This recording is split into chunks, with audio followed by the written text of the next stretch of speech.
আমার টাকার বাহাদুরি আছে, আমার ক্ষমতার পাওয়ার আছে,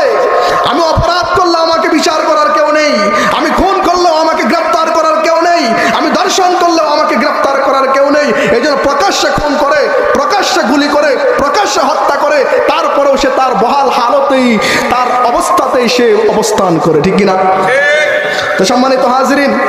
আমাদের বর্তমান সরকার, তাদেরকে আমি বলি আজকে কত রাজনৈতিক দল বাংলাদেশে আছে, কেউ নির্বাচন নিয়ে ব্যস্ত, কেউ আগামী সরকার গঠন করা নিয়ে ব্যস্ত, কেউ বিভিন্ন কাজে ব্যস্ত, কেউ সংস্কার কাজে ব্যস্ত। কিন্তু যাদের বুকের উপর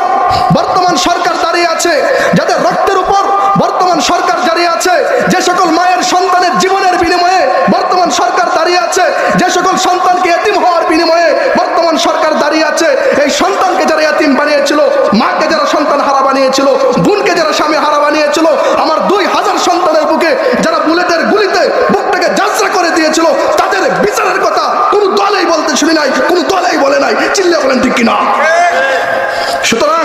যতদিন পর্যন্ত উলামায়ে কেরাম পরিষ্কার ঘোষণা দিয়ে দিয়েছেন, যতদিন পর্যন্ত আমার সন্তানকে গুলি করার অপরাধের বিচার প্রতিষ্ঠিত না হবে, যতদিন পর্যন্ত আমার মায়ের সন্তানকে যারা কেড়ে নিয়েছে তাদের বিচারের কাঠগড়ায় দাঁড় করানো না হবে, ততদিন পর্যন্ত আমরা চাই না কোনো সংস্কার, আমরা চাই না কোনো নির্বাচন, আমরা চাই না অন্য কিছু, আমরা প্রথমেই চাই এদেশের সন্ত্রাসীদের বিচার করা হোক, ঠিক কিনা জুড়ে বলেন?